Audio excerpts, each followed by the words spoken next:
आइए दोस्त, आइए आइए, ढेर सारी बातें करते हैं दोस्त, और प्यारी प्यारी बातें करते हैं दोस्त।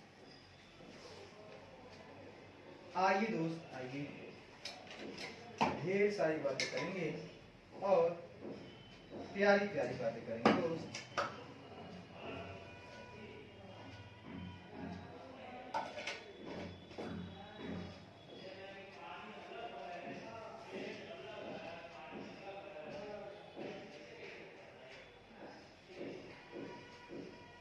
आइए,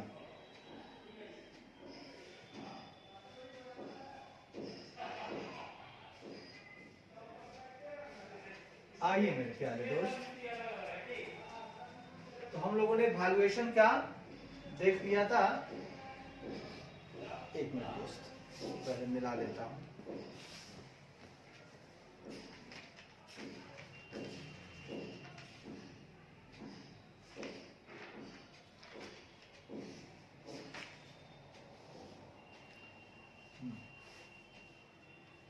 हम लोग भाई साहब वैल्यूएशन में चल रहे थे और विशेषज्ञ, उस विशेषज्ञ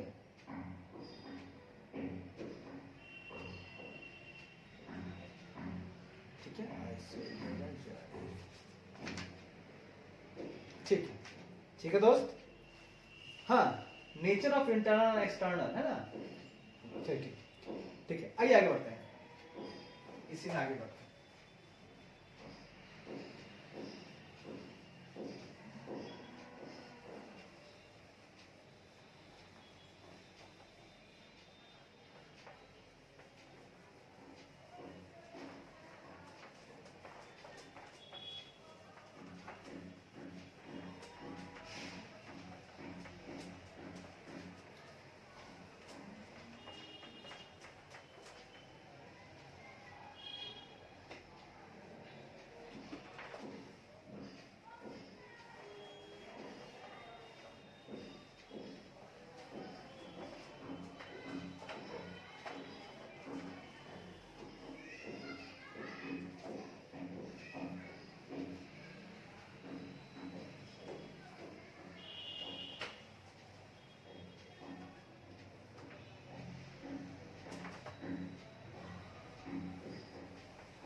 आगे कहता है भाई साहब, ये कहता है, तो मैं अभी जो पढ़ रहा था दोस्त, ये था कि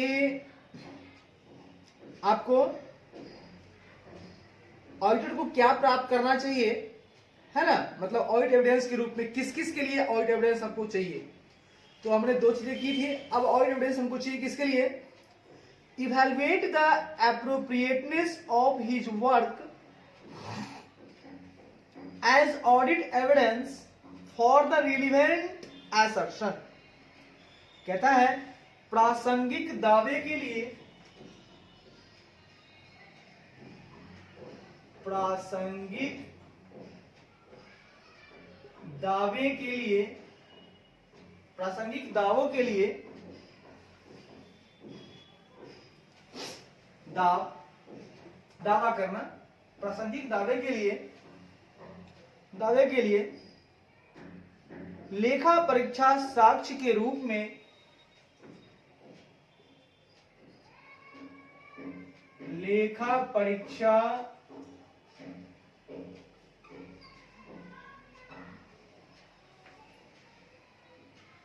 परीक्षा साक्ष्य के रूप में उसके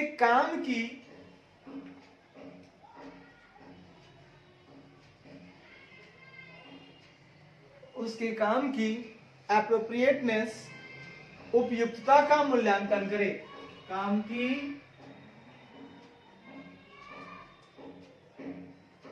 उपयुक्तता का मूल्यांकन करें। देखिए डॉक्टर साहब, हाँ भैया, बात को समझने का प्रयास कीजिएगा। हाँ जी, करेंगे, बताइए। हाँ जी, जी मैं कहना चाह रहा था सर आप क्या कहना चाह रहे थे? मैं भाई साहब कहना चाह रहा था ये कि जो रिलीवेंट असर्शन है, जो दावे हैं, प्रासंगिक दावे हैं, है ना, हर दाव के लिए, है ना, असर्शन क्या होता है? जैसे कोई दावा किया जा रहा है, ठीक है, जैसे कंप्लीटनेस को लेकर, वैल्यूएशन को लेकर, तो वो दावे जो हो रहे हैं, उन दावे के लिए जो ऑडिट एविडेंस के रूप में, है ना, साक्ष्य के रूप में उसके काम की जो एप्रोप्रिएटनेस है उसका मूल्यांकन करना होगा कि भैया जो लेखा परीक्षा साक्ष्य आप जुटा रहे हैं, उसके काम की, मतलब वो जो काम कर रहा है वो कितना एप्रोप्रिएटनेस है उसमें, उसका वैल्यूएशन करने के लिए भी, ठीक है ना, मतलब हर असर्शन के लिए, ठीक है, जो ऑडिट एविडेंस लिया जा रहा है, ऑडिट एविडेंस के रूप में कुछ भी आपको मिल रहा है ना, और आप ले रहे हैं कि भैया उसका काम कितना एप्रोप्रिएटनेस है, तो उसके मूल्यांकन के लिए आप ले रहे हैं कोई ऑडिट एविडेंस, ठीक है, तो आप ले रहे हैं तो उसमें क्या क्या एविडेंस आप लीजिए कि भैया उसका काम बड़ा ही एप्रोप्रिएट हो रहा है, मतलब जो मैनेजमेंट है वो बड़े ही अच्छे ढंग से काम कर रहा है, उसका काम एप्रोप्रिएट है, भैया उसका भी मूल्यांकन होना चाहिए, भैया उसका काम बढ़िया है, और एज ए ऑडिटर हमने जो चेक किया मेरा भी काम बहुत अच्छा है, उपयुक्त है, तो आप दावे कर रहे हैं, ठीक है, मैनेजमेंट दावा कर रहा है भैया मेरा काम बहुत बढ़िया है, तो दावा किया है तो साक्ष्य तो बताओ, तुम्हारे काम की उपयुक्तता के लिए मेरे को साक्ष्य चाहिए, उसका मूल्यांकन करना है भाई साहब, तो करना है तो करना है, चलिए बढ़िया बात है, करना है तो करना है, इसके लिए कुछ और एविडेंस चाहिए, आइए देखते हैं एविडेंस क्या है।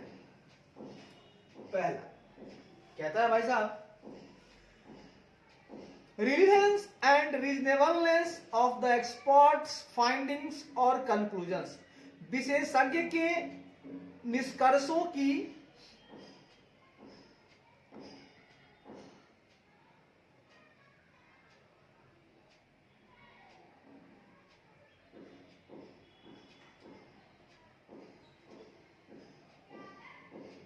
देखिए विशेषज्ञों के कंक्लूजन्स, है ना, फाइंडिंग्स,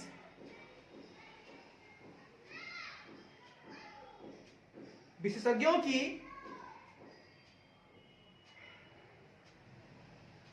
निष्कर्षों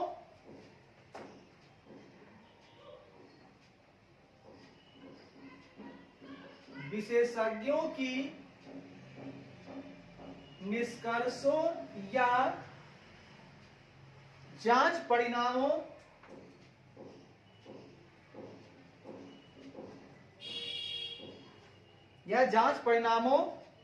की रिलेवेंस, की प्रासंगिकता,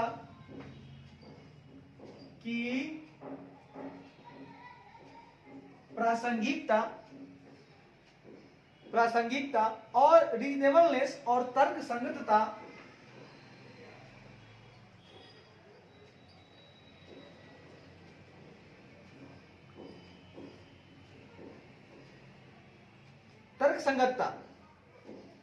देखिए भाई साहब मैंने क्या कहा, मैंने कहा कि मैं जो एविडेंस लूंगा उसमें मैं देखूंगा ये कि ठीक है आपने दावा किया, ठीक है, आपने विशेषज्ञ की मदद ली, है ना, तो मेरे को आप दावा कर रहे भैया मैं एक्सपर्ट काम कर रहा है, बढ़िया से काम कर रहा है, कोई दिक्कत वाले नहीं है, सारा एप्रोप्रिएट काम हो रहा है ना, अब सोचने की जरूरत नहीं है, और मैं क्या करूंगा उसका मूल्यांकन करूंगा कि वो कितना उपयुक्त है, तो मैं किसके बारे में कि भैया विशेषज्ञ ने जो कंक्लूजन निकाला, जो उन्होंने फाइंडिंग निकाला वो कितना रिलेवेंस है, कितनी उसमें रीजनेबलनेस है, मैं एज ऑडिटर चेक करूंगा, मैं इसका ऑडिट एविडेंस लूंगा कि भाई साहब जो एक्सपर्ट साहब से आपने मदद मांगी है, उन्होंने जो कंक्लूजन दिया है, उन्होंने जो फाइंडिंग्स दी है, उन्होंने निष्कर्ष निकाला, उनके जो जांच परिणाम हो कितना रिलेवेंस है, वो जिसके लिए निकाल रहे हो उससे कितना उसकी प्रासंगिकता है, और कितना वो रीजनेबलनेस को दिखाते हैं, कितना वो तर्क संगतता को बताते हैं, मैं देखूंगा एज ऑडिटर, मैं इसके लिए ऑडिट एविडेंस लूंगा। हाँ सर ले लीजिए, आगे बढ़िए भाई साहब। कहता है evaluating the relevance, completeness and accuracy of the source data used by the expert, विशेषज्ञ द्वारा उपयोग किए गए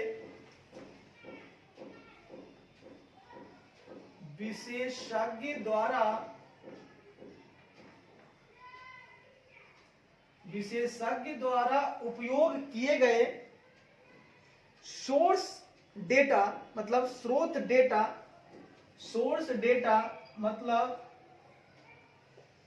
स्रोत डेटा की रिलीवेंस, कंप्लीटनेस एंड एक्यूरेसी की प्रासंगिकता, पूर्णता, डेटा की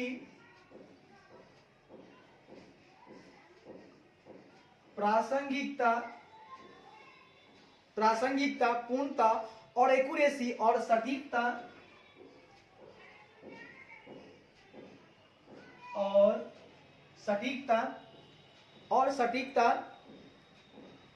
का मूल्यांकन करना, सटीकता का मूल्यांकन करना। भाई साहब, हाँ भैया, बात को समझने का प्रयास करेंगे।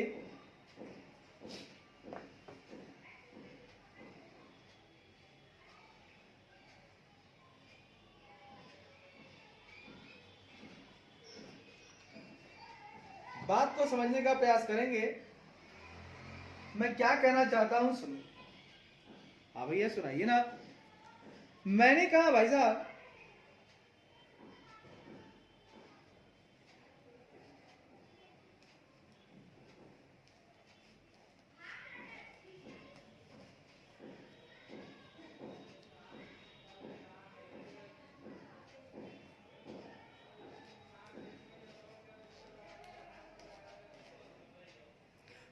भाई साहब एज ए ऑडिटर, ठीक है, मैं तो पहले विशेषज्ञ का जो कंक्लूजन है, फाइंडिंग्स है, उसका कितना रिलेवेंस है, वो कितना उसके अंदर रीजनेबलनेस है, इसका ऑडिट एविडेंस लूंगा। फिर मैं जो एविडेंस इसका भी चाहिए कि एक्सपर्ट ने जो यूज किया है सोर्स डेटा, विशेषज्ञ को, ठीक है, आपने विशेषज्ञता लगाई, आपने एक्सपर्टनेस लगाया, लेकिन जो आपका सोर्स डेटा है अगर वही रॉन्ग होगा तो आप कितना ही बेटर तरीके से काम करें भैया, रिजल्ट तो गलत ही होगा। आप मुझे अच्छे से बताएं sir everything is okay but your source data is wrong. आप जिस डेटा का उपयोग करके अपनी एक्सपर्टनेस लगाया है, अगर वो डेटा ही गलत है तो आप कितना ही बढ़िया काम करो, लेकिन जवाब तो गलत ही होगा। तो सोर्स डेटा कितना रिलेवेंस है, उसमें कितनी कंप्लीटनेस है, कितनी एक्यूरेसी है, इसका वैल्यूएशन करने के लिए भी मेरे को ऑडिट एविडेंस चाहिए। ठीक है, एज ए ऑडिटर मैं विशेषज्ञ के निष्कर्ष को देखूंगा, उसके परिणाम तो देखूंगा, लेकिन वो परिणाम जिनसे आया है, जिन सोर्स डेटा का उन्होंने यूज किया है, वो सोर्स डेटा के लिए भी एविडेंस चाहिए कि वो वाकई सही डेटा है या नहीं। तो सोर्स डेटा कितना रिलेवेंस है, कितना कंप्लीट है, कितना उसमें एक्यूरेसी है, इसके मूल्यांकन के लिए भी मैं ऑडिट एविडेंस दूंगा एज ए ऑडिटर। भाई साहब, है ना? जी हाँ, बढ़िया है। आगे बढ़िए भाई साहब। आगे कहता है भाई साहब, the audited shall obtain written representation from management. लेखा परीक्षक को प्रबंधन से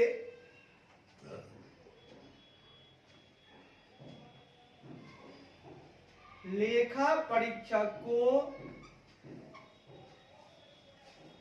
परीक्षक को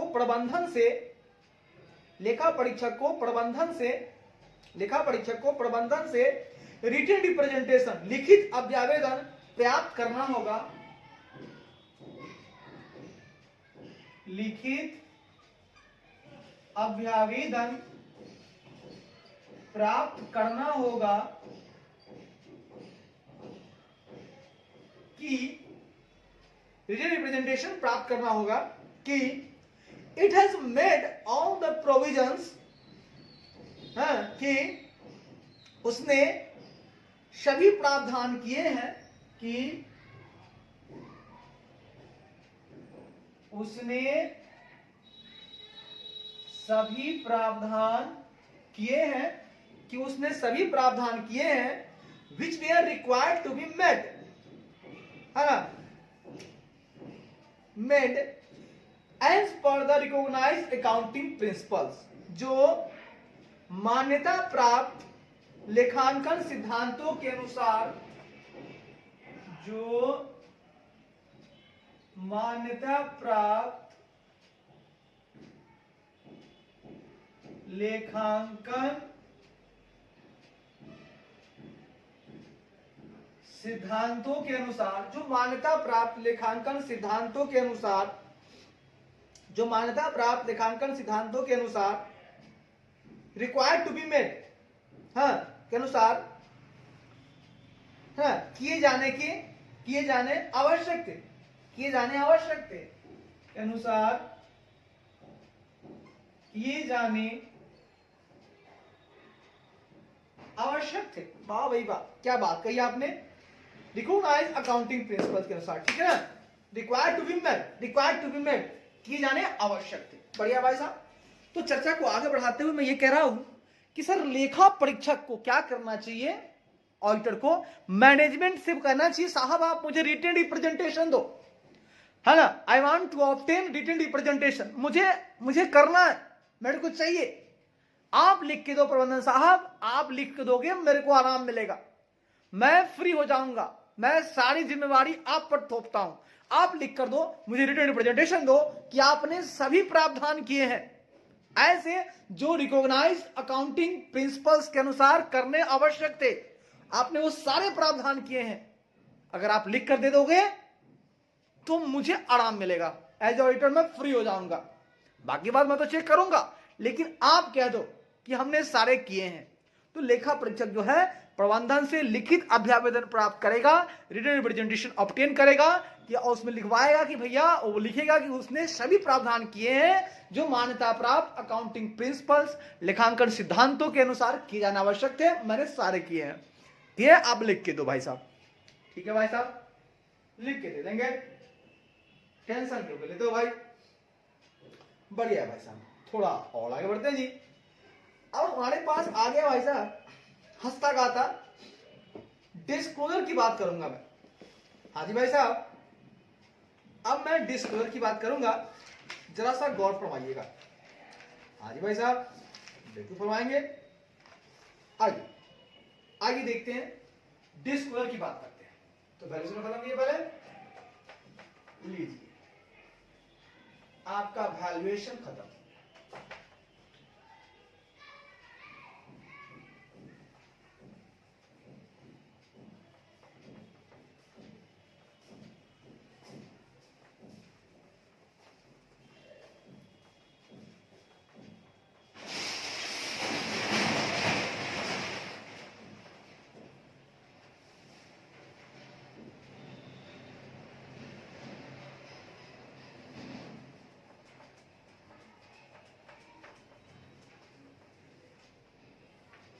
आइए भाई साहब, आइए, हंसते गाते मुस्कुराते आइए।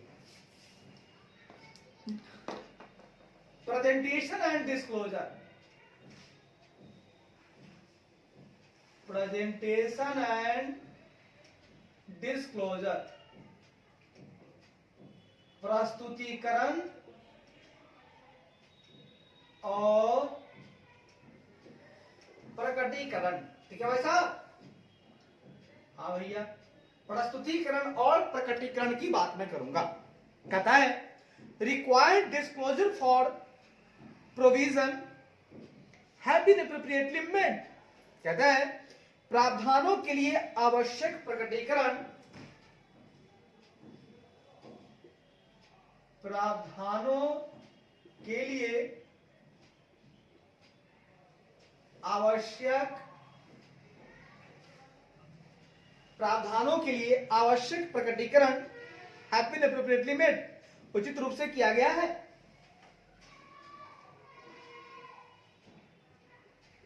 उचित रूप से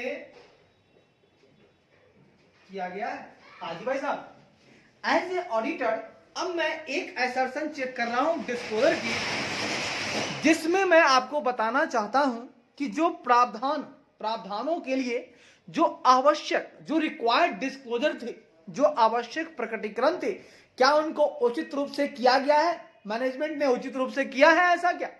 अगर ऐसा किया है, उचित रूप से किया है, तो भैया मेरे को उसका चाहिए। मैं ऑडिट प्रोसीजर लगा कर देखूंगा कि उन्होंने डिस्क्लोजर ऐसा किया है या नहीं।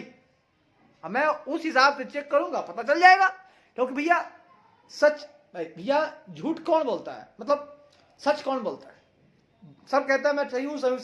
तो भैया मैं आपके कहने पर नहीं जाऊंगा, मैं ऑडिट प्रोसीजर लगा के देखूंगा कि आपका डिस्क्लोजर सही है या गलत है।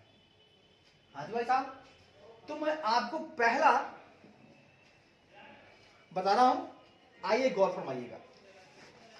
हाँ जी भाई साहब, कहता है इंश्योर वेदर, सुनिश्चित करें कि क्या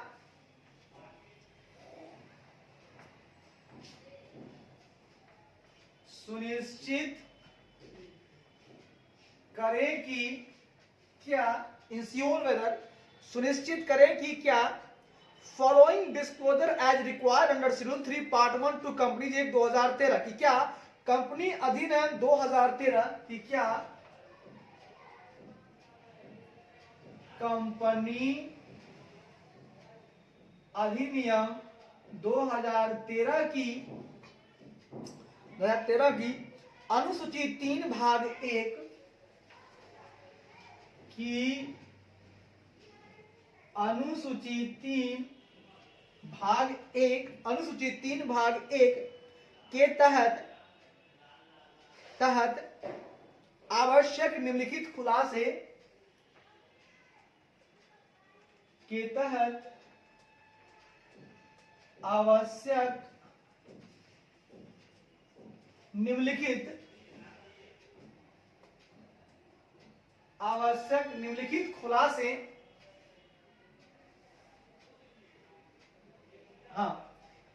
निम्नलिखित खुलासे किए गए हैं। खुलासे मैं एक बात देखूंगा,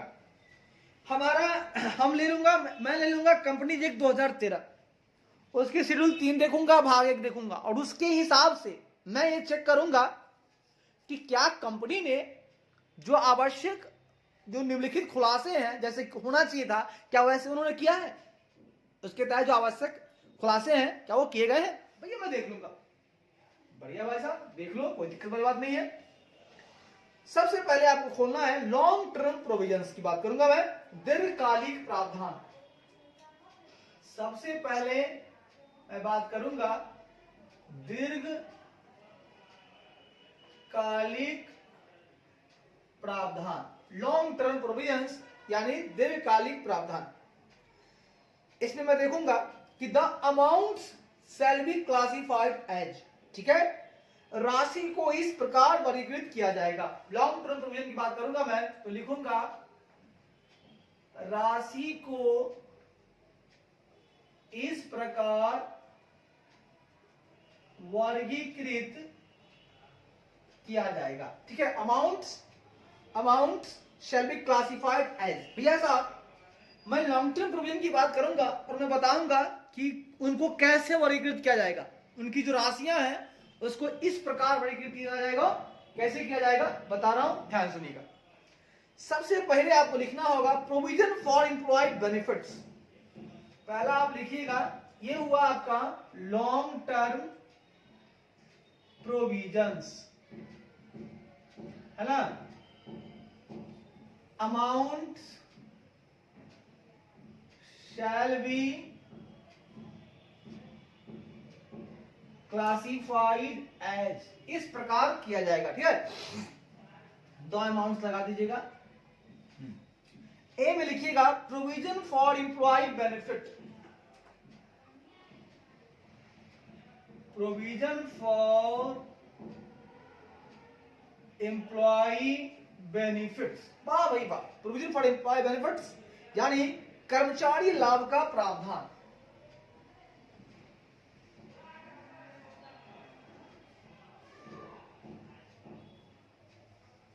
भाई साहब सबसे ऊपर जो लिखेंगे लॉन्ग टर्म प्रोविजंस में, तो आप अपने एम्प्लॉय का जो बेनिफिट है ना, एम्प्लॉय के बेनिफिट के लिए आप प्रोविजन बना लीजिए, ठीक है ना।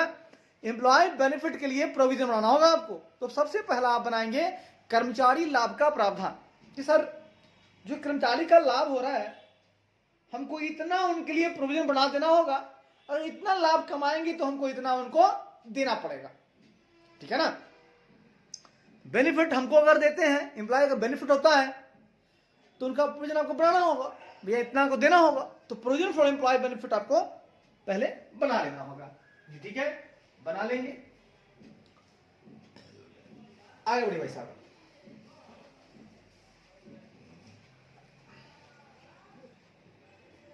आगे कहता है भाई साहब, बी में कहता है अदर्स स्पेसिफाई नेचर। अगर कोई अन्य प्रोविजन है तो भाई साहब प्रकृति निर्दिष्ट कर देंगे। अन्य के लिए क्या करेंगे आप, प्रकृति आप निर्दिष्ट करेंगे। बढ़िया भाई साहब। अब बात करेंगे भाई साहब शॉर्ट टर्म प्रोविजंस की। लॉन्ग टर्म तो हो गया भाई साहब, अब बात करेंगे शॉर्ट टर्म प्रोविजंस की, यानी बोला जाए तो अल्पकालिक प्रावधान की बात करेंगे हम लोग।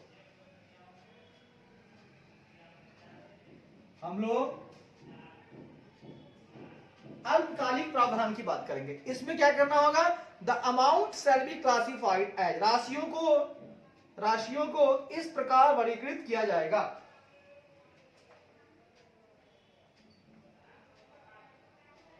राशियों को इस प्रकार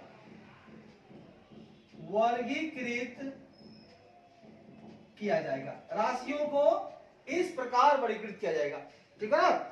शॉर्ट टर्म जो प्रोविजन होंगे उनकी राशियों को इस प्रकार वर्गीकृत किया जाएगा। पहले आप लिखेंगे भाई साहब प्रोविजन फॉर एम्प्लॉय बेनिफिट्स, वही बात वैसे ही इनका भी कीजिएगा। प्रोविजन फॉर एम्प्लॉय बेनिफिट्स यानी कर्मचारी लाभ का प्रावधान, कर्मचारी लाभ का प्रावधान। बी नंबर में आप दे देंगे अदर्स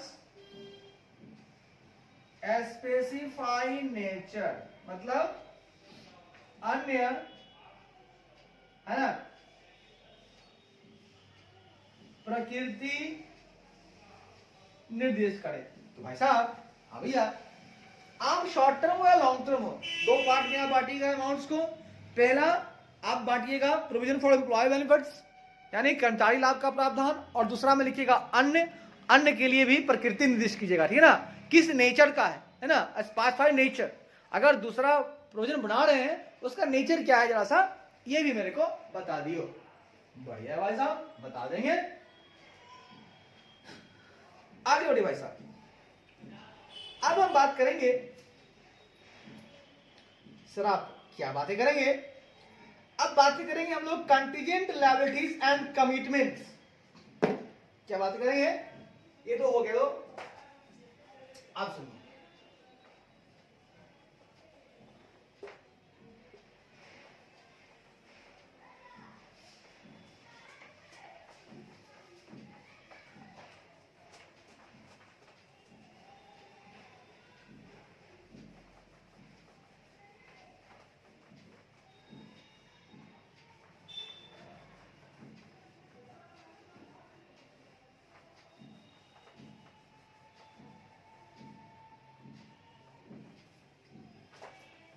अब हम लोग जो बातें करेंगे भाई साहब, वो क्या बातें करेंगे वो सुनिएगा, ठीक है। हाँ जी भाई साहब, अब बातें करेंगे हम लोग कंटीजेंट लायबिलिटीज,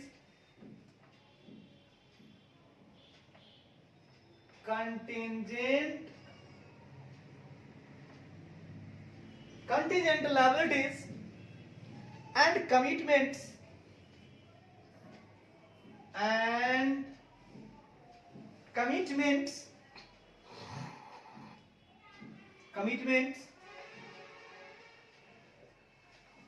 कहता है to the extent not provided for,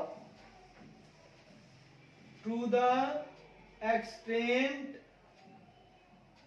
not provided for, इसकी हिंदी होगी सर कंटिजेंट लायबिलिटीज का मतलब होता है सर जी आकस्मिक देनदारियां,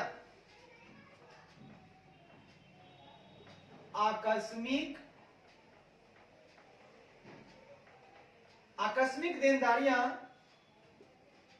और कमिटमेंट्स का मतलब होता है भाई साहब प्रतिबद्धताएं,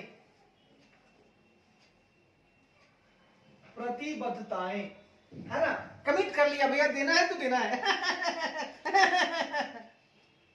है ना, जिस सीमा तक प्रावधान नहीं किया गया है, जिस सीमा तक प्रावधान नहीं किया गया है, जिस सीमा तक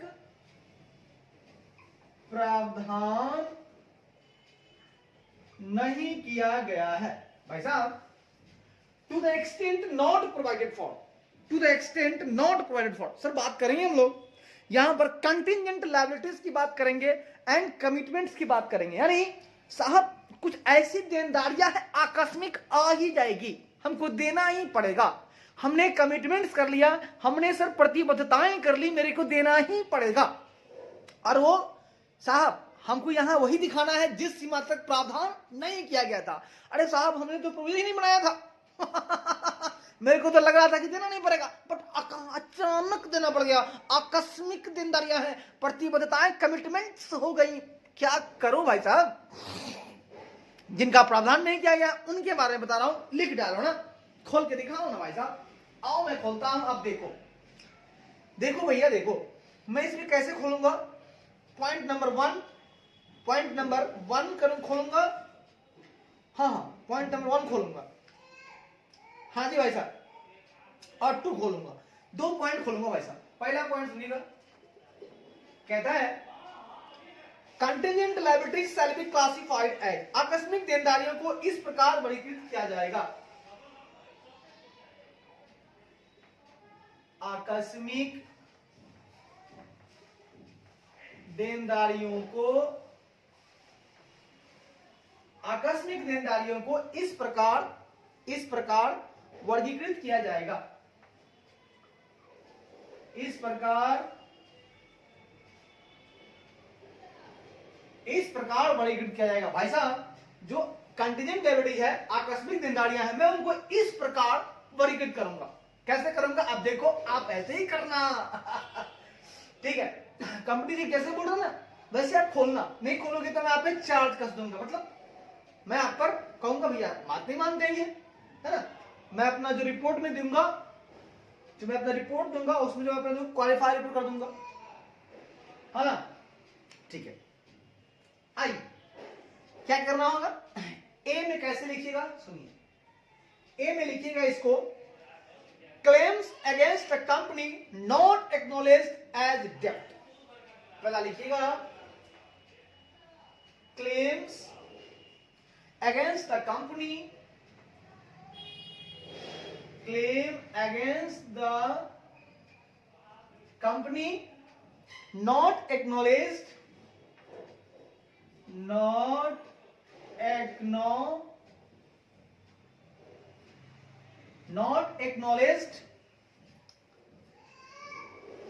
is as debt, ठीक है, इसमें क्या लिखिएगा, जो आकस्मिक देनदारियां आपकी होंगी कंटिजेंट लायबिलिटी, उसमें आप लिखेंगे claims against the company not acknowledged as डेब्ट, एक्नॉलेज्ड ही नहीं था, वह डेब्ट के रूप में होगा और क्लेम आ गया, अच्छी बात है। कहता है कंपनी के विरुद्ध दावों को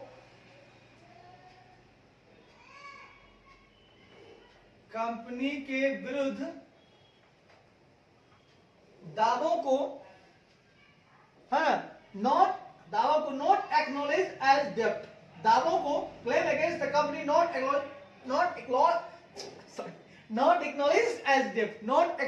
एज डेब्ट, कंपनी के विरुद्ध दावों को ऋण के रूप में स्वीकार नहीं किया गया, दावों को ऋण के रूप में स्वीकार नहीं किया गया। भाई साहब हाँ भैया इसमें कह रहा है कि कंपनी के विरुद्ध मतलब कुछ क्लेम्स आए और उनको ऋण के रूप में एक्नॉलेज नहीं किया गया। अगर ऋण के रूप में होता तो प्रोविजन बन जाता, ये ऋण नहीं था। इनके विरुद्ध जो दावा हुआ वो अचानक हुआ, भैया मैं ऋण के रूप में स्वीकार नहीं कर रहा हूं, ये आकस्मिक देनदारियां आपको देनी पड़ेंगी, तो अलग से खोलिए ना। अगर लोन के रूप में होता तो प्रोविजन बनाया जा सकता था कि इतना परसेंट नहीं देगा, देगा क्या होगा नहीं होगा, बट यहां पे तो कुछ ऐसा है नहीं, ऋण के रूप में हम स्वीकार ही नहीं कर रहे हैं, नॉट एक्नॉलेज एज डेब्ट, ऋण के रूप में स्वीकार नहीं किया गया है ना। ऐसा क्लेम अगेंस्ट द कंपनी, मतलब कंपनी के विरुद्ध जो दावे थे, कंपनी के विरुद्ध जो दावे हैं उन दावों को भाई साहब ऋण के रूप में स्वीकार नहीं किया गया। उनको पहले लिख लो जी, ठीक है भाई साहब लिख देंगे। बी पॉइंट कहता है गारंटीज, गारंटीज भी यही आएगा, गारंटीज यानी साहब गारंटी। ए भाई साहब कंपनी ना गारंटी दे रही है, अरे भाई साहब गारंटी आप दे रहे हो, अच्छा है तो दे रहे हो तो हो सकता है कि प्रॉब्लम आए तो आपको देना पड़ेगा। जब देना पड़ेगा, अब देखिए गारंटी लोग देता है, बोलता है ना ए तू ना देवे तो हम, वो नहीं देगा ना तो हम दे देंगे, अचानक आ जाता है, ठीक है वो नहीं दिया कहीं, कौन जानता था कि नहीं देगा, गारंटी आप लिए अचानक देना पड़ गया, ये भैया आपके लिए हो गया कंटीजेंट लायबिलिटी, ये आपका आकस्मिक देनदारी में आ गया। जी हाँ भाई साहब, बढ़िया है भाई साहब, आकस्मिक देनदारी में आ गया, खुशी की बात है भाई साहब। चलिए बी लिख लीजिएगा। हाँ जी, अब भाई साहब सी में कहता है other money for which the company is contingently liable. क्या बात कही साहब, कहता है सी में other money for which the company, other money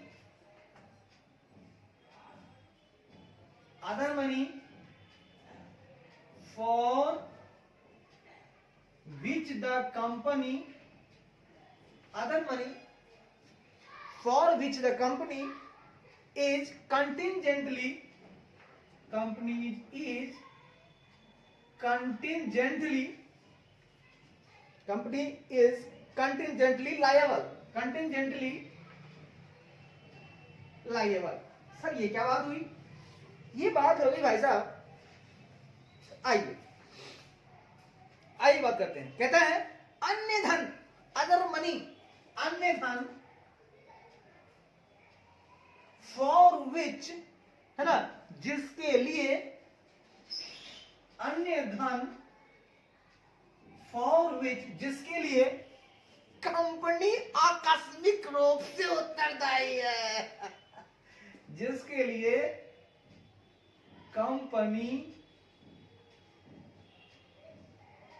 आकस्मिक रूप से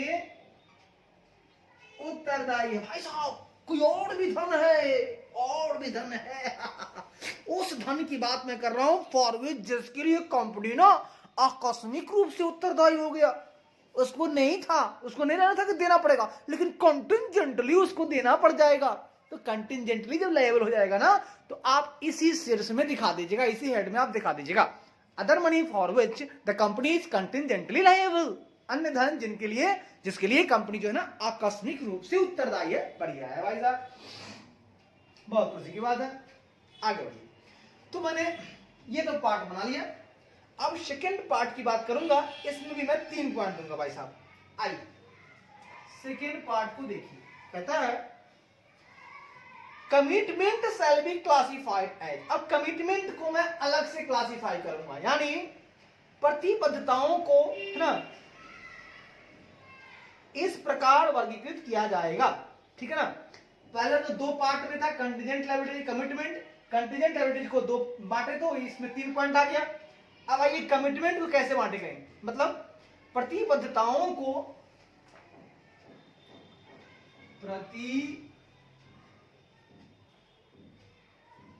प्रतिबद्धताओं को कमिटमेंट्स, प्रतिबद्धताओं को शैल बी क्लासिफाइड एज, प्रतिबद्धताओं को इस प्रकार वर्गीकृत किया जाएगा, प्रतिबद्धताओं को इस प्रकार वर्गीकृत किया जाएगा। ठीक है भाई साहब, प्रतिबद्धताओं को इस प्रकार वर्गीकृत किया जाएगा। लो भैया, कमिटमेंट को भी हम किस प्रकार वर्गीकृत करेंगे, आइए आपको बताते हैं कि प्रतिबद्धताओं को इस प्रकार वर्गीकृत किया जाएगा। ठीक है भाई साहब, ये लीजिए भाई साहब, ए पॉइंट क्या कहता है, कहता है एस्टिमेटेड अमाउंट ऑफ कॉन्ट्रैक्ट्स, है ना, estimated amount of contracts remaining to be executed on capital account and not provided for. वाह भाई वाह, कहता है पूंजीगत खाते पर, कहता है भाई साहब पूंजीगत खाते पर, है ना, on capital account to be executed, निष्पादित होने वाले,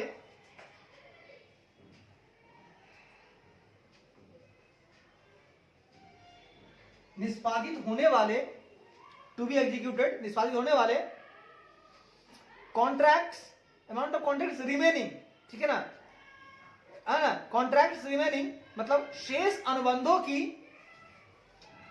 शेष अनुबंधों की, है ना, एस्टिमेटेड अमाउंट, शेष अनुबंधों की अनुमानित राशि, शेष अनुबंधों की अनुमानित राशि और नॉट प्रोवाइडेड फॉर, और इसके लिए प्रावधान नहीं किया गया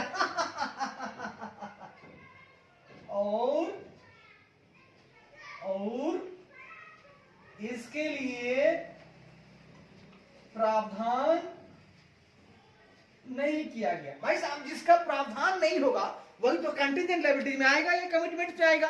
तो कहता है ना साहब कि पूंजीगत खाते पर एग्जीक्यूटेड, निष्पादित होने वाले जो रिमेनिंग कॉन्ट्रैक्ट्स थे, जो शेष अनुबंध थे ना, मतलब एक कॉन्ट्रैक्ट था, है ना, कुछ रिमेनिंग कॉन्ट्रैक्ट्स बचे हुए थे, तो ये कुछ कॉन्ट्रैक्ट में पता चल रहा था कि हाँ भैया इतना प्रोविजन बनेगा इसका, हम लोग काम कर रहे हैं आपस में तो कुछ नुकसान ऐसा हो सकता है, लेकिन जो रिमेनिंग अनुबंध थे उनमें जो अनुमानित राशि थी कि भैया एस्टिमेटेड अमाउंट था कि सर इसमें इतना लग जाएगा, है ना, हम लोग कॉन्ट्रैक्ट कर रहे हैं, एस्टिमेटेड राशि इतना लग, बट भाई साहब इससे ज्यादा लग गया और हमने प्रावधान तो किया नहीं, और इसके लिए प्रावधान ही नहीं किया। भैया प्रावधान तो कर लेना चाहिए।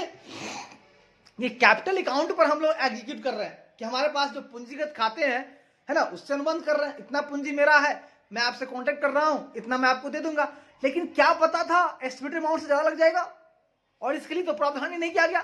जो प्रावधान होता तो आराम से लिखा जाता, नहीं है तो क्या हुआ, भाई कमिटमेंट है, कॉन्टेक्ट तो किए हुए हैं, कमिट तो हम लोग कर लिए हैं कि कॉन्टेक्ट होगा तो होगा, लेकिन ज्यादा पैसा लेगा तो क्या करोगे, दिखा दो ना, यहाँ पे प्रावधान नहीं किया, ज्यादा लग रहा है दिखा दो, यहीं पे अलग से दिखा दो, भाई अनुबंध टूटेगा तो नहीं, दाम बढ़ रहा है तो बढ़ा के देंगे, तो उसको हम लोग यहां पे अलग से दिखा देंगे कि यदि हम पूंजीगत खाते पर एग्जीक्यूट कर रहे हैं, निष्पादित होने वाले जो है शेष अनुबंध, उनकी अनुमानित राशि है कि इतना लग जाएगा, और इसके लिए प्रावधान नहीं किया गया।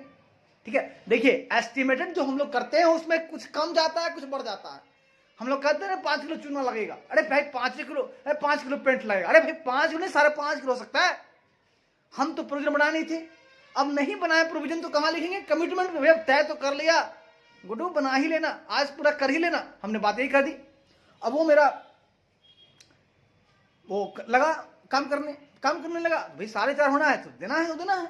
यही आपका जहां कहता है कि बढ़ भी सकता है और घट भी सकता है, लेकिन अगर कमिटमेंट कर लिया है, पूरा करना है तो करना है, तो ज्यादा लग रहा है आप यहां दिखा दो, कमिटमेंट में आप इसको आप क्लासिफाई कर दो। बहुत बढ़िया भाई साहब, बहुत उम्दा। अब चलते हैं भाई साहब बी पॉइंट में और देखते हैं, कहता है uncalled liability on shares and other investments partly paid, कहता है आंशिक रूप से भुगतान किए गए,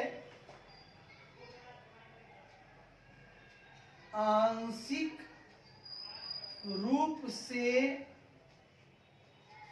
भुगतान किए गए, पार्टली पेड, आंशिक रूप से भुगतान किए गए शेयरों और अन्य निवेशों पर किए गए शेयरों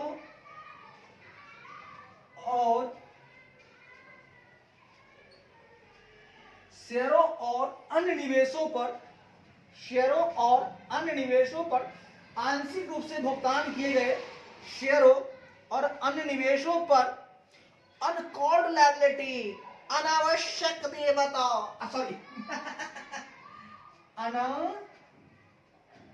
अनावश्यक देयता आ गया, अनकॉल्ड लायबिलिटी आ गई। भैया कह के नहीं आया साहब, बहुत चीजें अचानक आती है, कह के नहीं आती।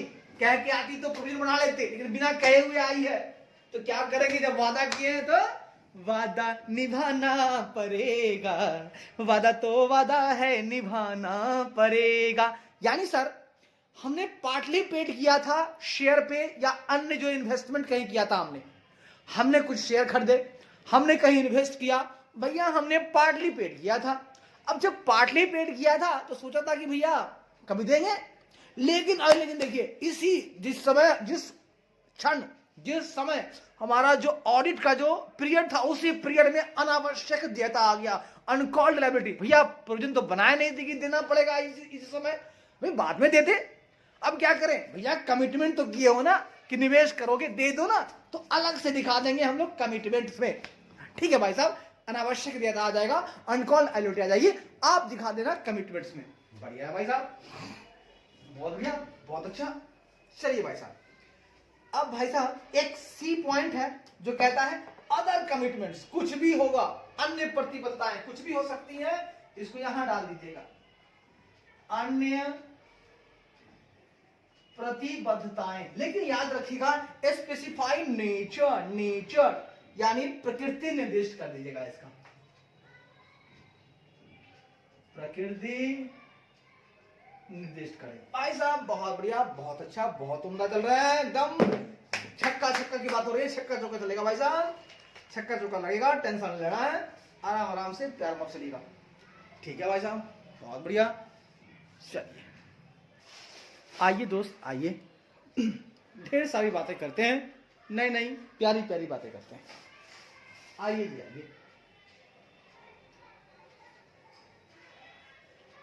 आइए साहब,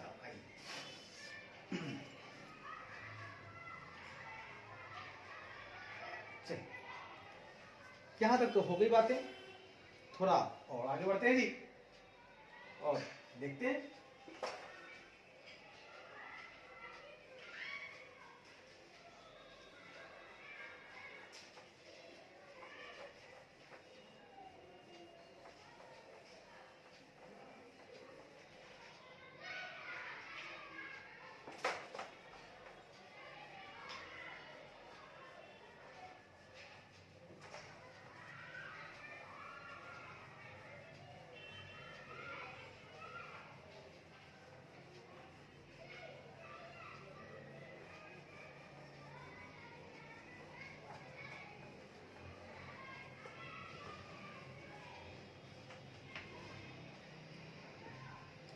कहता है भाई साहब, in terms of AS 29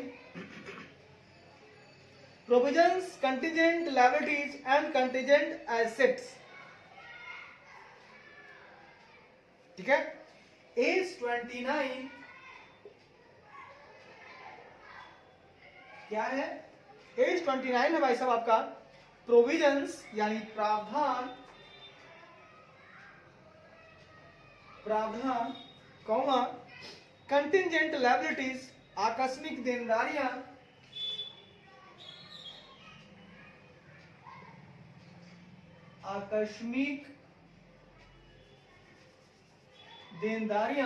comma contingent assets, comma नहीं है, और एंड कंटिजेंट एसेट और आकस्मिक संपत्ति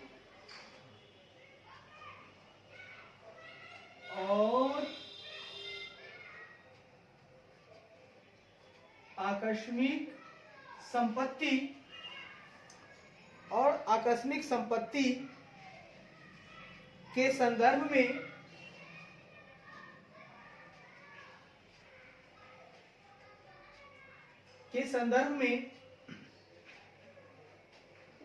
ठीक है, के संदर्भ में इंश्योर सुनिश्चित करें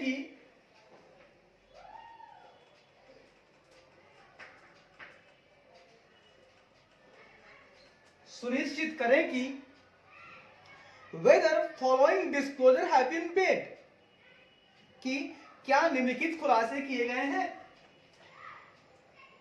क्या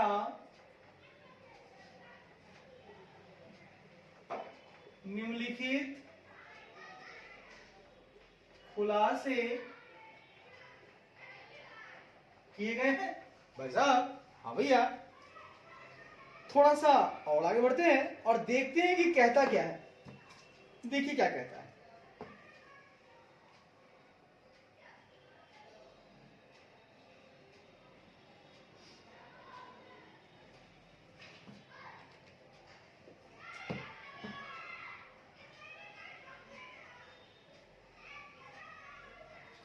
कहता है कि हमारा एक अकाउंटिंग स्टैंडर्ड है, लेखांकन मानक है 29, जो बातें करता है provision, contingent asset, contingent liability, provision, contingent liabilities and contingent assets, यानी प्रावधान, आकस्मिक देनदारियां और आकस्मिक संपत्ति की बातें करता है। इसके संदर्भ में एज ए ऑडिटर मुझे देखना है कि सुनिश्चित करना है कि क्या निम्नलिखित खुलासे किए गए हैं। जो खुलासे ये कह रहा है करने को, क्या वो खुलासे इस कंपनी ने, एंटिटी ने हमारी किया है क्या।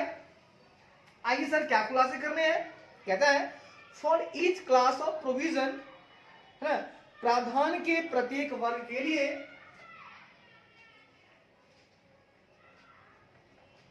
प्रावधान के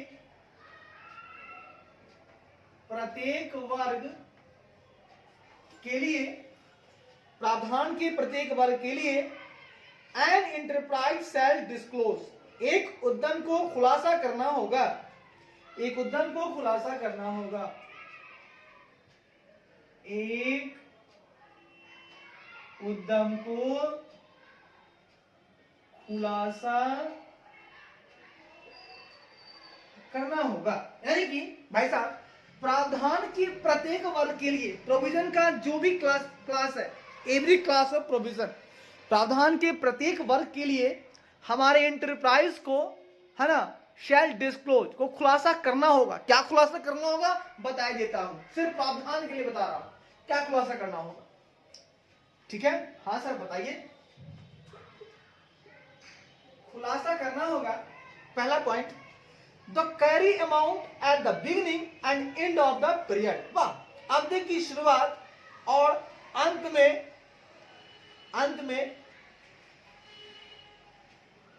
या अंत की, अवधि की शुरुआत, अवधि की शुरुआत और अवधि की शुरुआत और अंत की कैरी अमाउंट, वहन राशि। हाँ जी भाई साहब, और भी साहब देखिएगा कि एंटरप्राइज ने खुलासा किया है कि नहीं। खुलासा उसे करना है कि पीरियड का जो बिगनिंग है और पीरियड की जो एंड है, उसकी जो कैरी अमाउंट है ना, उसको इसे क्या करना है, इसे खोल देना है, खुलासा कर देना है। जानकारी हमको चाहिए कि अवधि की शुरुआत और अंत की वहन राशि क्या है। जी ठीक है भाई साहब, कर देंगे खुलासा। दूसरा, additional provisions made in the period, हाँ, इस अवधि में किए गए अतिरिक्त प्रावधान, इस अवधि में किए गए, इस अवधि में किए गए अतिरिक्त प्रावधान, including increases to existing provision, है ना, जिनमें मौजूदा प्रावधानों में, जिनमें मौजूदा प्रावधानों में इंक्रीजेज इंक्लूड है, प्रावधानों में बढ़ोतरी भी शामिल है, प्रावधानों में बढ़ोतरी भी शामिल है। ठीक है, additional provision made in the period including increase the existing provisions. Sir बातें तो बहुत अच्छी बोली आपने। सर आपको ये भी खुलासा कर देखना होगा कि उन्होंने खुलासा किया है कि नहीं। उन्हें खोलना क्या है कि सर इस अवधि में जो किया गया है एडिशनल प्रोविजन, यदि कोई एडिशनल प्रोविजन किया गया है इस पीरियड में, उसे देख लेना है, ठीक है। और जिनमें ध्यान रखना है कि जो मौजूदा प्रावधान है अगर उसमें कोई बढ़ोतरी किया गया है वो भी शामिल है। देखिए, एक तो होता है एडिशनल प्रोविजन जो नया नया एडिशन करके बनाया गया, और एक है कि जो एग्जिस्टिंग प्रोविजन है उसमें थोड़ा सा एडिशन किया गया है। सर अगर ऐसा हुआ है खुलासा कर दीजिएगा आप मुझे कि अगर अवधि में कोई एडिशनल प्रोविजन किया है उसको खुलासा कीजिए, या हो सकता है कि जो मौजूदा प्रोविजन है एग्जिस्टिंग प्रोविजन है उसमें कोई एडिशन हुआ है, कोई इंक्रीजमेंट हुआ है, इंक्रीमेंट हुआ है, इंक्रीज किया गया है, तो वो भी हमको खुलासा करके बता दीजिए। जी ठीक है भाई साहब, कर देंगे, बता देंगे। आगे बढ़िए भाई साहब, कहता है amounts used such that incurred and charged against the provision during the period। भाई साहब, अवधि के दौरान उपयोग की गई राशि, अवधि के दौरान उपयोग की गई राशि, अवधि के दौरान उपयोग की गई राशि ब्रैकेट में आ जाएगा आपका such that, अर्थात incurred and charged against the provision, है ना, प्रावधान के विरुद्ध,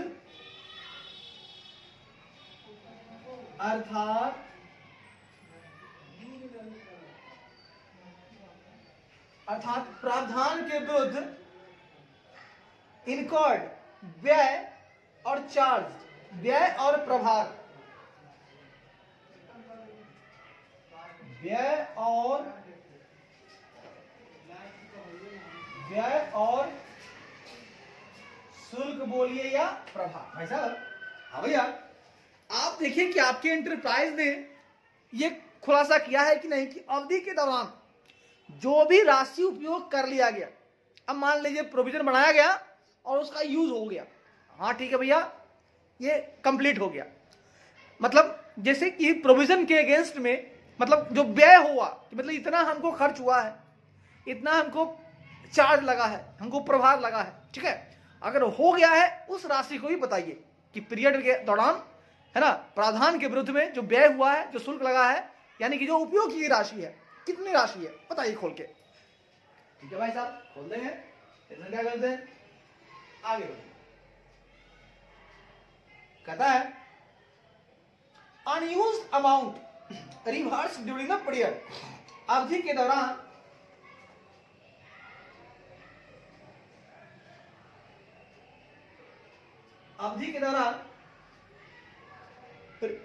अनयूज्ड अमाउंट, अप्रयुक्त राशि,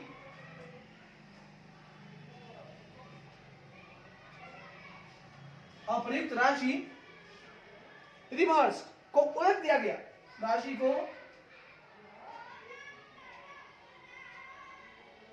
उलट दिया गया। मान लीजिए भाई साहब, आपने प्रोविजन बढ़ाया, मुझे इतना खर्चा होगा, बट उतना हुआ नहीं हुआ ना, तो अवधि में, उस अवधि में नहीं हुआ ना, तो आप उसे रिवर्स कर लो, अनयूज्ड अमाउंट को आप रिवर्स कर दो, उलट दो भैया।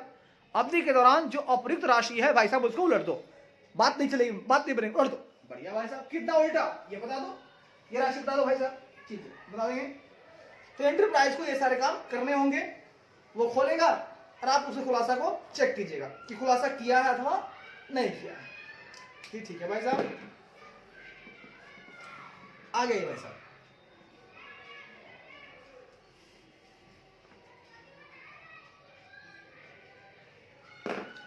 सुन लीजिएगा, पैर से लीजिएगा। आगे कहता है, क्या कहता है, ये बात आगे समझ में, हाँ जी, कहता है आगे, an enterprise has disclose the following for each class of provision, है ना, एक उद्यम प्रावधान के प्रत्येक वर्ग के लिए, एक उद्यम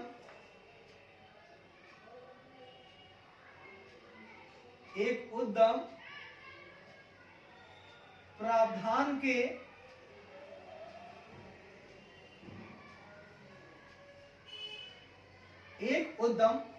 के प्रत्येक वर्ग के लिए निम्नलिखित खुलासा करेगा, के लिए निम्नलिखित खुलासा करेगा। भाई साहब, एक जो उद्यम है वो प्रावधान के प्रत्येक वर्ग के लिए, प्रोविजन के जितने भी इस क्लास ऑफ प्रोविजन के लिए फॉलोइंग डिस्क्लोज करेगा, निम्नलिखित खुलासा करेगा। भाई साहब, भैया क्या खोलना है, देखिए ना, आइए पहला खुलासा करेगा, a brief description of the nature of the obligation and the expected timing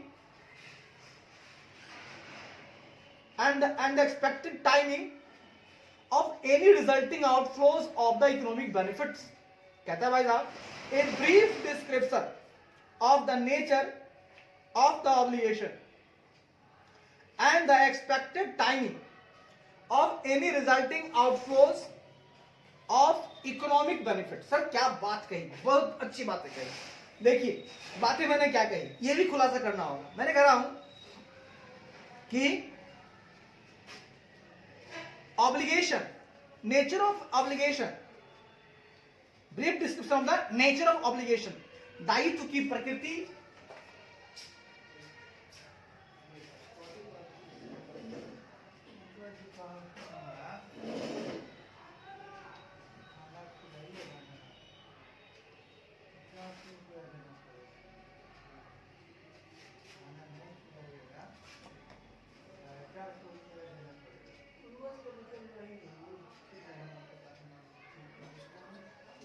दायित्व की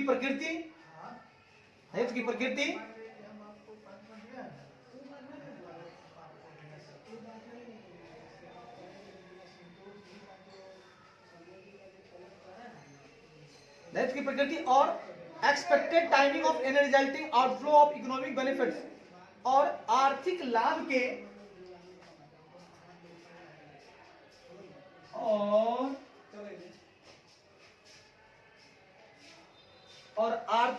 के एनी रिजल्टिंग आउटफ्लो, आर्थिक लाभ के किसी भी परिणामी बहिर्प्रवाह,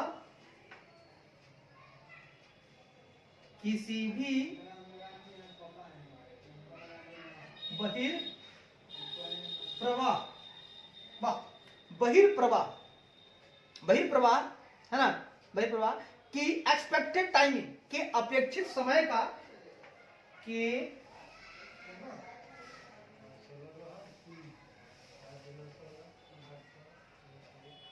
अपेक्षित समय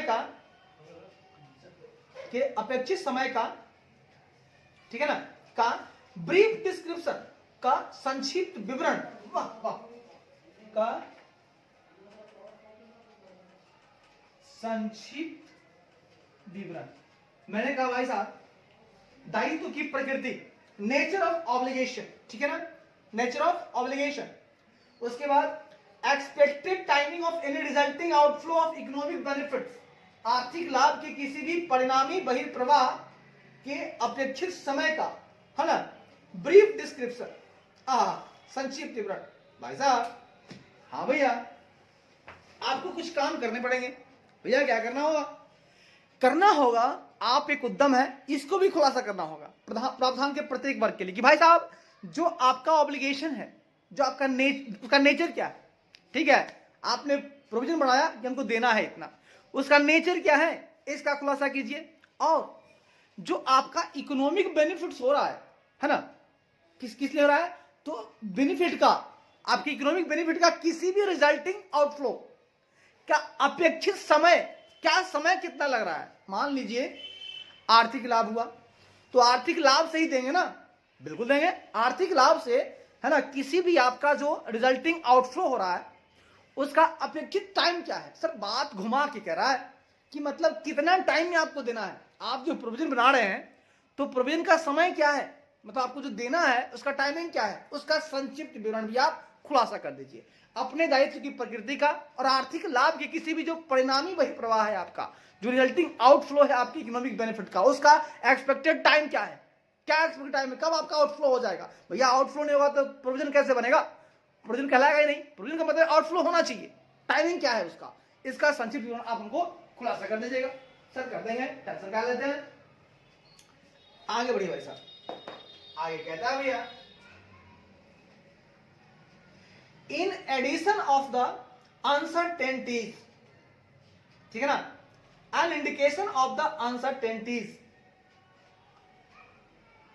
अबाउट द अमाउंट और टाइमिंग ऑफ दोज आउटफ्लो। वाह,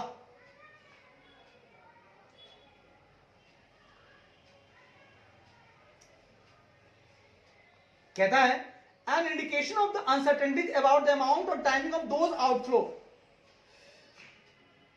इसका मतलब क्या सर, उन बहिर्प्रवाह की राशि या समय, उन बहिर्प्रवाह की राशि और समय, उन बहिर्प्रवाह की राशि या समय, राशि बोलिए, मात्रा बोलिए या समय, या समय, मात्रा या समय के बारे में, अबाउट द अमाउंट समय के बारे में, समय के बारे में, इंडिकेशन ऑफ अनसर्टेनिटीज, अनिश्चितताओं का एक संकेत,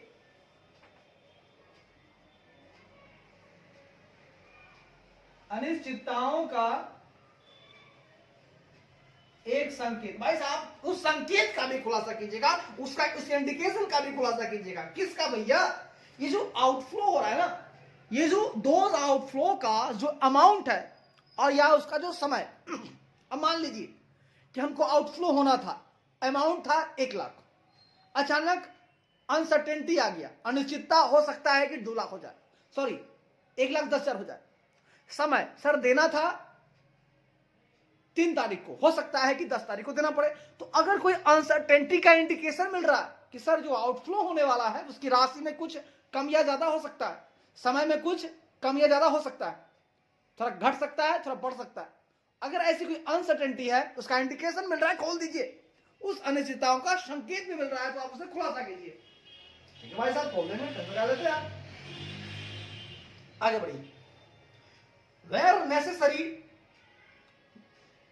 where necessary to provide adequate information, where necessary to provide adequate information, जहां पर्याप्त जानकारी प्रदान करना आवश्यक हो,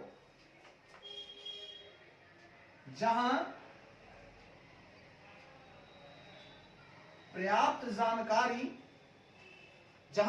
जानकारी है ना, प्रोवाइड एडिक्वेट इंफॉर्मेशन, जहां पर्याप्त जानकारी प्रदान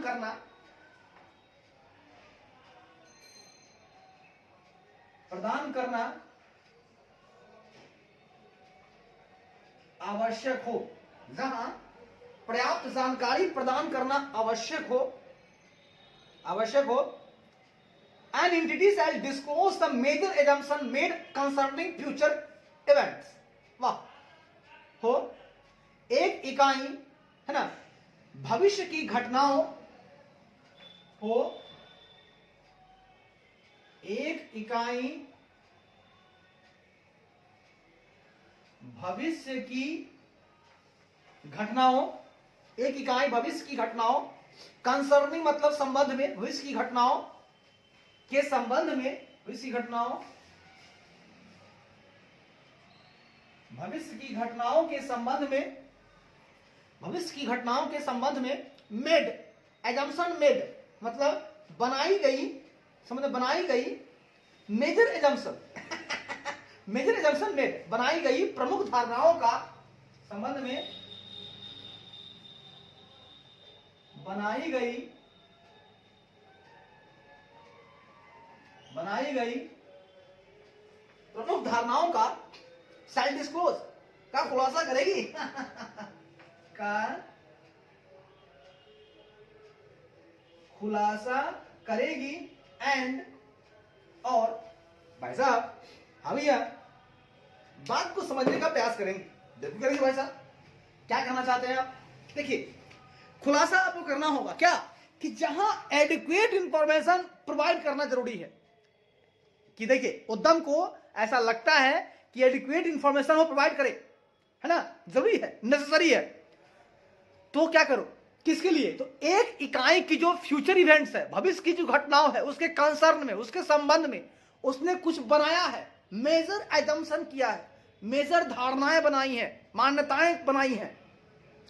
देखिए होता है ना कि भैया भविष्य में जो घटनाएं हैं अब उसके हम एजम्पशन कर रहे हैं, अरे घटना तो भैया घटेगा लेकिन हो सकता है कि नहीं घटेगा, या घटेगा हो सकता है, अरे यार तू या हम तो बना रहे हैं प्रोविजन 5 लाख का, हो सकता है कि 5.5 लाख हो जाए, तो यानी आपने एजम्पशन किया। तो भविष्य की घटनाओं के संबंध में अगर आपने कुछ भी बनाया है, कोई मेजर एजम्पशन लिया है ना, और ये जानकारी प्रदान करना नेसेसरी है, आवश्यक है, इसको बताइए आप। यदि ऐसी एडिक्वेट इंफॉर्मेशन प्रोवाइड करना नेसेसरी है, किसके लिए, तो इकाई जो है ना भविष्य की घटनाओं के संबंध में बना रहा है मेजर एजम्पशन, बहुत प्रमुख धारणा है, भैया उसका खुलासा करो, खुलासा कर दो भाई साहब, मैं भी देखना चाहता हूं, खुलासा कर दो भाई साहब। तो भाई साहब जहां पर्याप्त जानकारी प्रदान करना आवश्यक है इसके बारे में कि भैया इकाई है उसकी जो भविष्य की घटनाएं हैं उसके संबंध में होता क्या है, घटना है, भविष्य की घटना है ना, उसके संबंध में कह रहा है, वो बनाया है, एजम्पशन बनाया है, आपने कुछ सोचा है, एजम्पशन लिया है, तो भैया एजम्पशन आप ले रहे हो, आओ जानकारी सब कुछ जरूरी है देना, आप खुलासा करो ना, एज ऑडिटर में देखूंगा आपने खुलासा किया है कि नहीं, ठीक है, देख लीजिएगा। आगे कहता है भाई साहब, अगला पॉइंट कहता है, क्या कहता है भाई साहब, कहता है the amount of any expected reimbursement. देखिए किसी भी अपेक्षित प्रतिपूर्ति, रीइंबर्समेंट का मतलब होता है क्षतिपूर्ति, रीइंबर्स करना, क्षति की पूर्ति करना, प्रतिपूर्ति करना, किसी भी अपेक्षित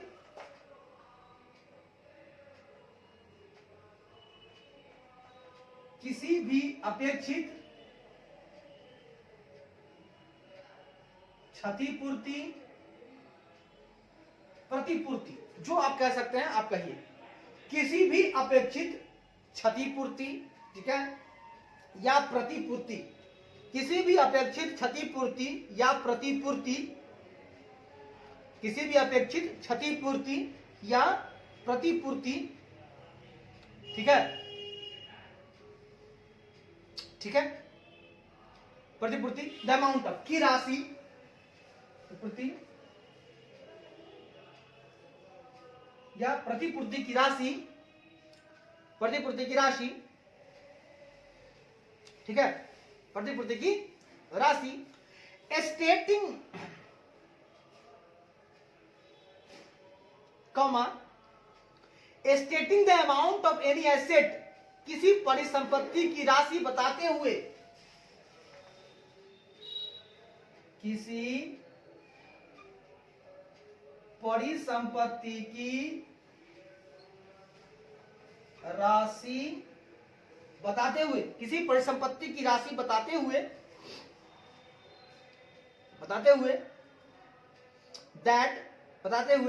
दैट हैज बीन, है ना, दैट जिसे, that has been recognised for that expected reimbursement, है ना, दैट जिसे उस अपेक्षित प्रतिपूर्ति के लिए, जिसे उस अपेक्षित प्रतिपूर्ति के लिए, है ना, जिसे उस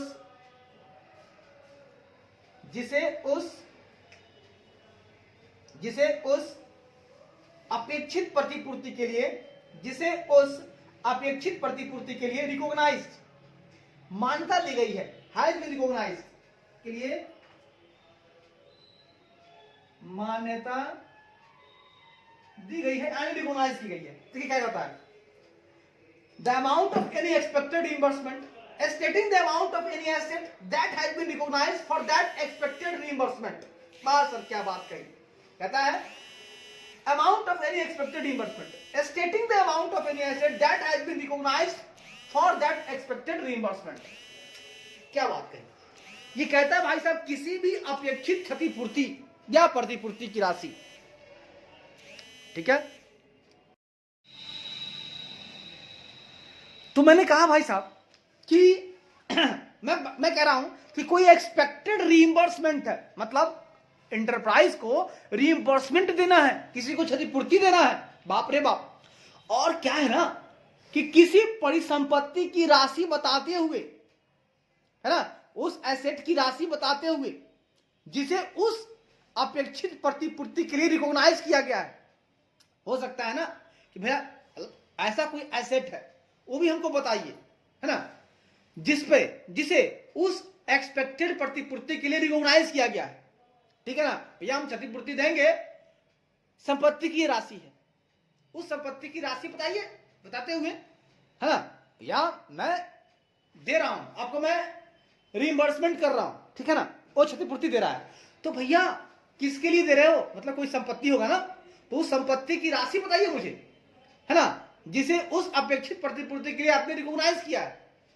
आपने, है ना, उस एक्सपेक्टेड जो रीइंबर्समेंट है उसके लिए आपने रिकॉग्नाइज किया है ना, कि हमको इतना देना पड़ेगा, तो उस एसेट की राशि बताइए ना, हाँ, जिसे उस अपेक्षित प्रतिपूर्ति के लिए मान्यता दी गई है। बढ़िया भाई साहब बता देंगे। तो अगर आपको एक्सपेक्टेड कोई रीइंबर्समेंट है उसकी राशि बताइए, और उस संपत्ति की भी राशि बताइए, है ना, जिसके लिए आप जो है ना रिकॉग्नाइज कर रहे हैं कि हमको इतना देना पड़ेगा। आपको जो एक्सपेक्टेड रीइंबर्समेंट करना है तो किसी एसेट के लिए दे रहे होंगे ना, आपने लिया होगा, है ना, कोई एसेट होगा, उसके लिए आपको रीइंबर्समेंट करना पड़ रहा है, क्षतिपूर्ति देना रहा है, मतलब आपने यूज कर रहा होगा, आपने उसके बदले में आपको देना पड़ रहा होगा, आपने कुछ खराबी कर दी होगी, तो इस तरह से उस एसेट की राशि बताइए, ठीक है ना। तो एक्सपेक्टेड जो आपका रीइंबर्समेंट का अमाउंट बताइए और उस एसेट की भी अमाउंट बताइए, है ना, जिसके लिए आप एक्सपेक्टेड प्रतिपूर्ति, एक्सपेक्टेड रीइंबर्समेंट को आप रिकॉग्नाइज कर रहे हैं। ठीक है, बता देंगे सर, कैसे कर लेते हैं, ठीक है भाई साहब। अब थोड़ा सा और आगे बढ़ते हैं जी, और हम देखते हैं, सोचते हैं, आइए एक लास्ट पॉइंट है उसको भी देख लेते हैं।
आइए भाई साहब आइए, कहता है एक और बातें हैं जो जिसके खुलासा करनी है, ठीक है। एज 29 क्या चल रही है ना, इसी के रिस्पेक्ट में, इसी के टर्म में बात कर रहा हूं, इस संदर्भ में बात कर रहा हूं कि एक खुलासा आपको और करना होगा। सर क्या है खुलासा, कहता है unless the possibility of any outflow in settlement is remote कहता है एन आउटफ्लो इन सेटलमेंट, कहता है जब तक, अनलेस जब तक निपटान में, जब तक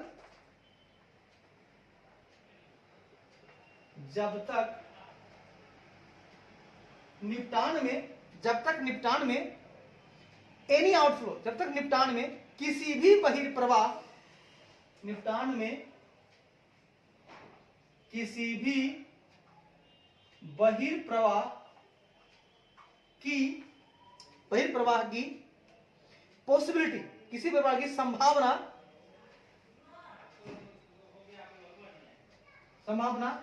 इज रिमोट, दूर ना हो,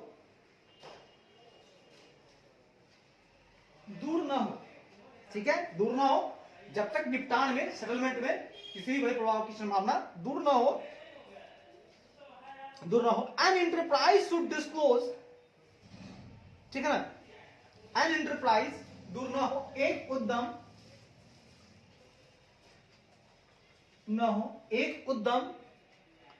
उद्यम should disclose for each class of contingent liabilities, एक उद्यम को आकस्मिक देनदारियों के प्रत्येक वर्ग के लिए, एक उद्यम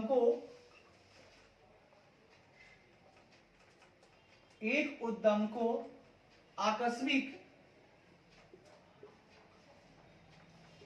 आकस्मिक देनदारियों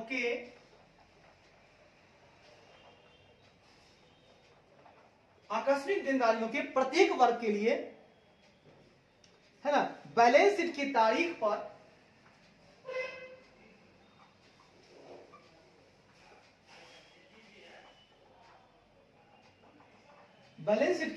पर है ना, शुड डिस्क्लोज, तारीख पर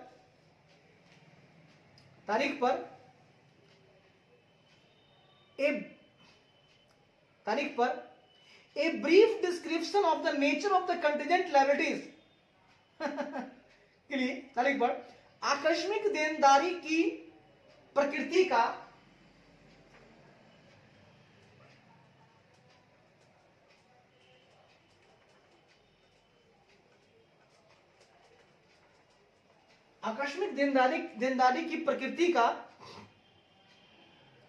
का ब्रीफ डिस्क्रिप्शन का संक्षिप्त विवरण,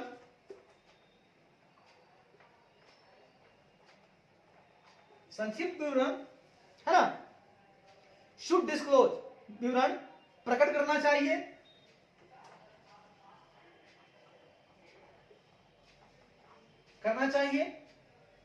एंड वेयर प्रैक्टिकेबल, और जहां व्यवहारिक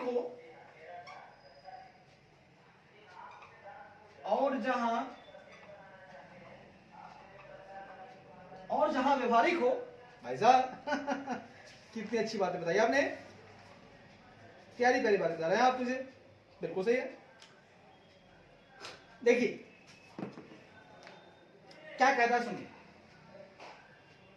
कहता है भाई साहब कि जब तक निपटान में, जब तक सेटलमेंट में किसी भी आउटफ्लो की संभावना, है ना, पॉसिबिलिटी,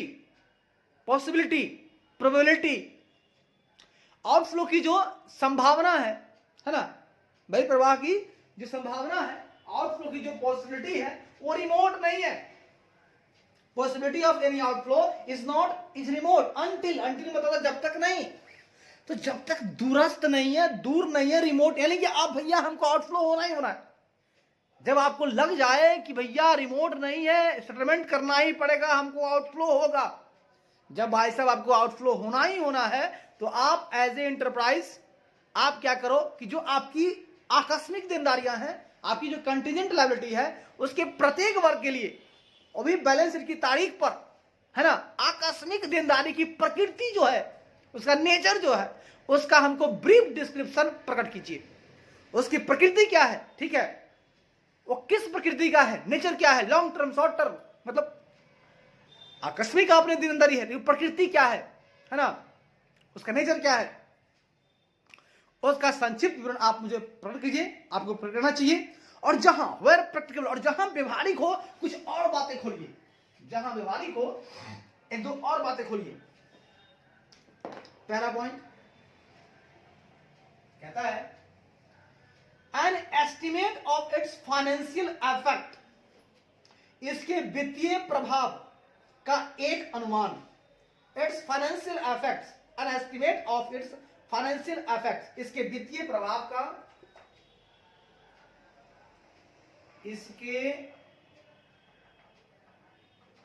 इसके वित्तीय प्रभाव का एक अनुमान।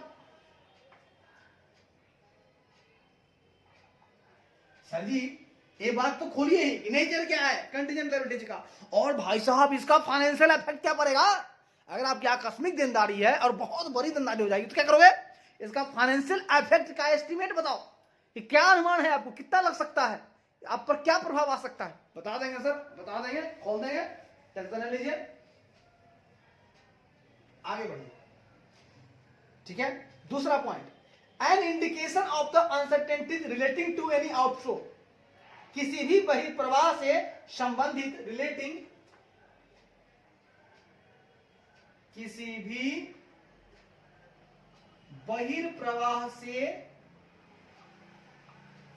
बहिर्प्रवाह से संबंधित अनसर्टेनिटी, अनिश्चितताओं का संकेत, अरे बाप रे बाप, अनिश्चितताओं का संकेत। भाई साहब वो तो फाइनेंशियल इफेक्ट क्या पड़ेगा ये तो आप खोल ही दीजिएगा, उसका अनुमान क्या है आपको, और जोड़े जोड़े अगर आउटफ्लो से रिलेट कोई अनसर्टेनिटी आ गया, अरे अनिश्चितता है, बाप रे बाप, आउटफ्लो कुछ भी हो सकता है, कम हो सकता है, ज्यादा हो सकता है, अगर आपको इंडिकेशन मिल रहा है आउटफ्लो में अनसर्टेनिटी हो रही है, भैया हम सोचे हुए थे 2 लाख का जाएगा, जाने वाला है 2.5 लाख, अगर भैया सोचे थे 2 लाख, जाने वाला 1.5 लाख ही, तो कुछ भी अनसर्टेनिटी का इंडिकेशन मिलता है भाई साहब, खोल देना, खुलासा कर देना उससे संबंधित, भाई प्रभाव संबंधित, आउटफ्लो से रिलेटिंग कोई भी अनसर्टेनिटी हो आपके पास, उसका इंडिकेशन दिख रहा हो, खोल दीजिएगा भाई साहब, खोल दीजिएगा, बढ़िया है। आगे कहता है भाई साहब, the possibility of any reimbursement, किसी प्रतिपूर्ति की संभावना, अरे बाप रे बाप, कहता है किसी प्रतिपूर्ति की संभावना। भाई साहब क्या बात बोले, अंधेरा छा गया, कोई दिक्कत वाली बात नहीं है। तो सर मैं कह रहा हूं अगर किसी भी रीइंबर्समेंट की संभावना दिख रही है, मतलब भाई साहब यहां पे हो क्या रहा है, यहां पे हो रहा है कि मुझे देना होगा, मुझे क्या करना है ना, कंटीजेंट लायबिलिटी हो रही है और मुझे रीइंबर्समेंट करना पड़ रहा है ना, रीइंबर्समेंट कुछ भी हो रहा है, आपको करना पड़ रहा है, क्षतिपूर्ति करना पड़ रहा है, होता है ना। अब कंटीजेंट है ना, अचानक, ये भी तो अचानक होता है ना, अभी कोई मजदूर काम कर रहा है, वो गिर गया, अचानक आपको रीइंबर्समेंट करना पड़ता है, अचानक ये आ जाती है बातें, तो अचानक वाली बातें आती हैं, तो आप उसका खुलासा करें। तो अगर कोई रीइंबर्समेंट होने वाला है, कोई क्षतिपूर्ति आपको दिख रहा है, भाई साहब उसका खुलासा कर दीजिएगा। ठीक है भाई साहब, कर देंगे,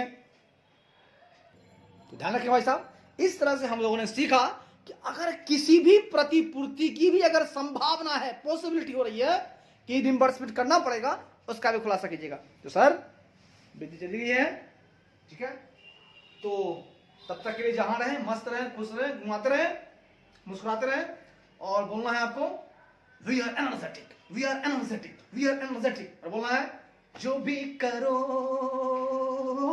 कमाल करो, और खुद कहना है well done, well done, well done. और तब तक के लिए जहां रहिए खुश रहिए, मस्त रहिए, घुमाते रहिए। जय हिंद, जय भारत।